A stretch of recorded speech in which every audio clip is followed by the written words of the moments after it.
ఆరోగ్యాభిలాషులందరికీ నా హృదయపూర్వక నమస్కారములు. కొన్ని నెలలు ఆహారం తినకుండా కూడా మనం ఉండగలగొచ్చు. కొన్ని రోజులు నీళ్లు త్రాగకుండా కూడా బ్రతకొచ్చు.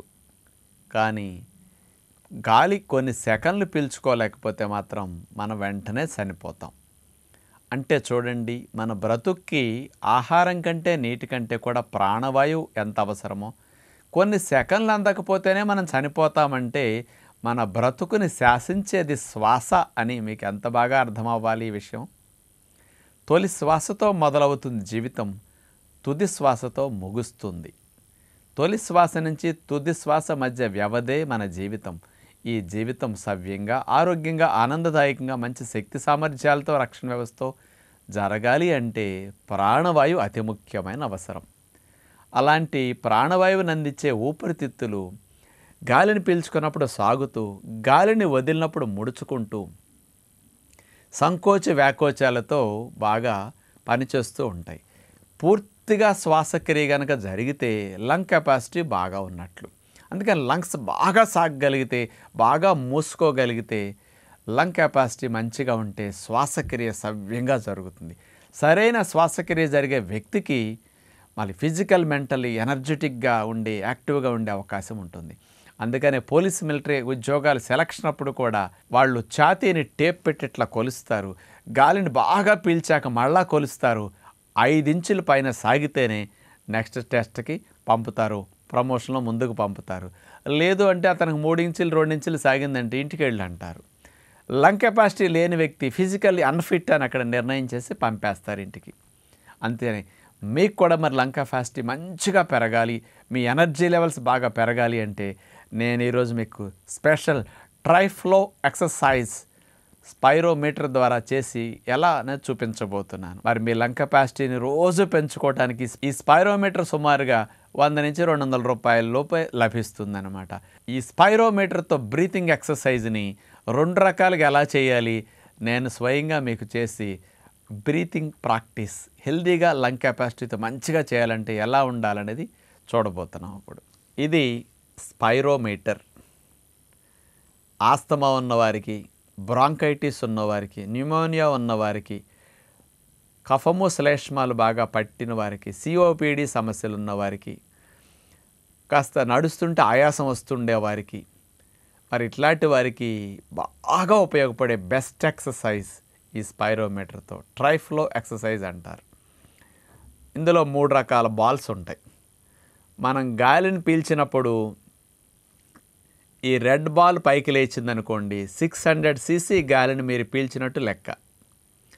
ఎల్లో బాల్ పైకి లేచిందనుకోండి 900 cc గాలి పీల్చినప్పుడు ఇది లెగుస్తుంది. ఈ బ్లూ బాల్ అనుకోండి 1200 cc గాలి పీలిస్తేనే ఇది పైకి లెగుస్తుంది. ఈ 3 బాల్స్ పైకి మనం పీల్చినప్పుడు లేవాలి. ఇక్కడి నుంచి గాలి యొక్క ఫోర్స్ ఇక్కడికి తీసుకెళ్ళాలి. పైన మనం పీల్చే ఫోర్స్ని బట్టి అక్కడ అంటుపట్టుకుని గాలి ద్వారా ఆగి ఉంటాయి. మనం అట్లాగే ఈ బాల్స్ని ఎక్కువసేపు పైన గాలిలో ఆగేటట్టుగా హోల్డ్ చేయాలి. ఎక్కువసేపు ఇంకా గాలిని పీల్చినప్పుడే అవి హోల్డ్ అవుతాయి. ఎంతసేపు గాలిలో పైకి బాల్స్ ఆగినాయి అంటే లంగ్ కెపాసిటీ మనకు అంత ఎక్కువ ఉన్నట్లు. మరి దీన్ని ఎలా పీల్చాలి? ఇది మౌత్ పీస్ అన్నమాట గాలిని పీల్చడానికి. ఫస్ట్ ఎక్సర్సైజ్ మనం ఎలా చేస్తామనేది ఇక్కడ చూడండి. ముందుగా మనం గాలిని 2 ముక్కు రంధ్రాల ద్వారా ఇట్లా వదిలేసి ఇక్కడి నుంచి ఇక దీర్ఘంగా పీల్చుకోవటం, నోటి ద్వారా పీల్చుకోవటం చేయాలన్నమాట.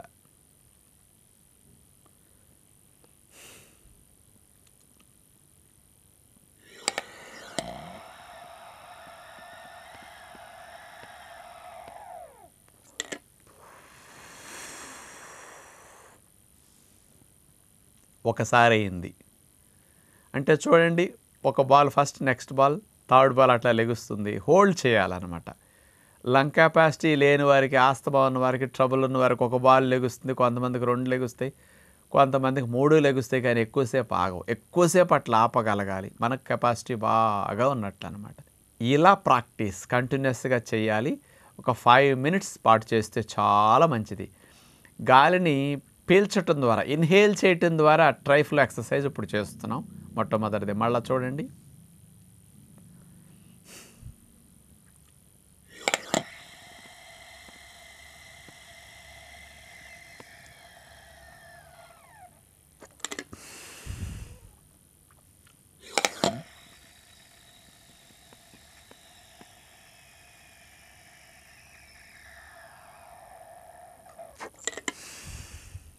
శాంతం పీల్చాలి. ఊపిరితిత్తులు బాగా సాగుతాయి. సాగేంత వరకు పైన హోల్డ్ అయి ఉంటాయి బాల్స్. అట్లా మళ్ళా ఇంకొకసారి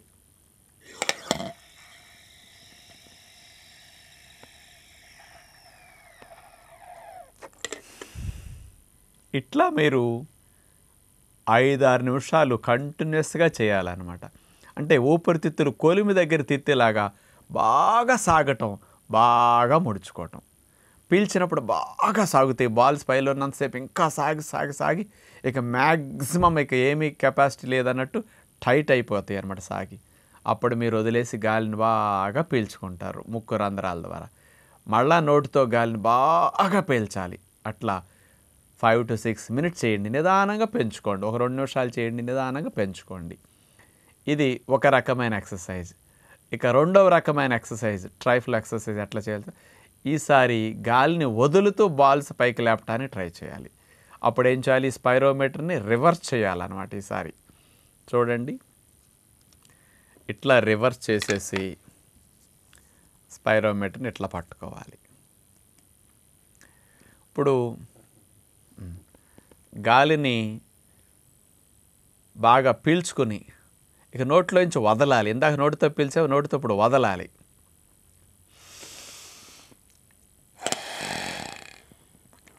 అట్లా 2 బాల్సే ఎక్కువ లెగుస్తాయి అన్నమాట. మూడోది లేవటం అంటే అవకాశం ఉండదు సహజంగా.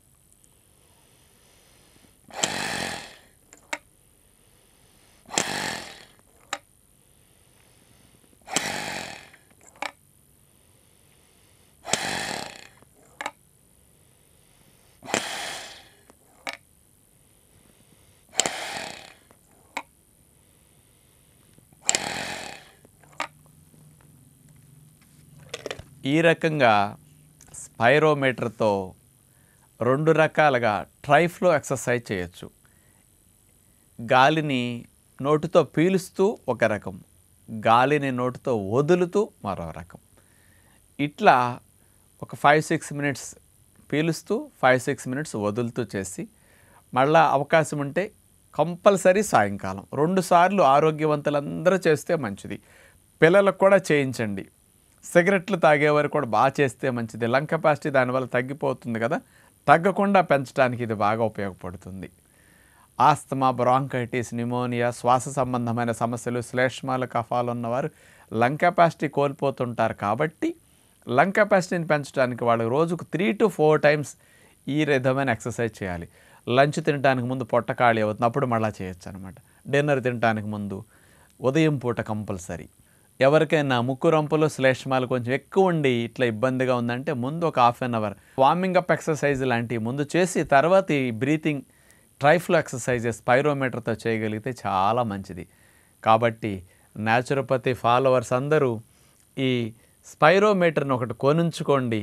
ఎప్పుడన్నా ఎవరికైనా గిఫ్ట్ కూడా ఇస్తుండండి. మీ పిల్లలకి, అల్లుళ్ళకి, ఫ్యామిలీ మెంబర్స్ కూడా ఇచ్చి రోజు చేసుకోమనండి. లంగ్ కెపాసిటీ మనకు పెరిగితే ఎనర్జీ లెవెల్స్ ఎంత పెరుగుతాయో. అందుకని జీవితాన్ని శాసిస్తుంది శ్వాసక్రియ. ఆ శ్వాసక్రియను బాగా పెంచే ఎక్సర్సైజ్ ఇది. ప్రాణాయామం బాగా వస్తుంది ఇది బాగా చేస్తే కూడా. ఈజీ బ్రీతింగ్ ఎక్సర్సైజ్ అనమాట. ఈ 2 రకాలుగా మీరు అందరూ చేసి లంగ్ కెపాసిటీని హెల్దీగా, న్యాచురల్గా పెంచుకుంటారని విజ్ఞప్తి చేస్తూ నమస్కారం.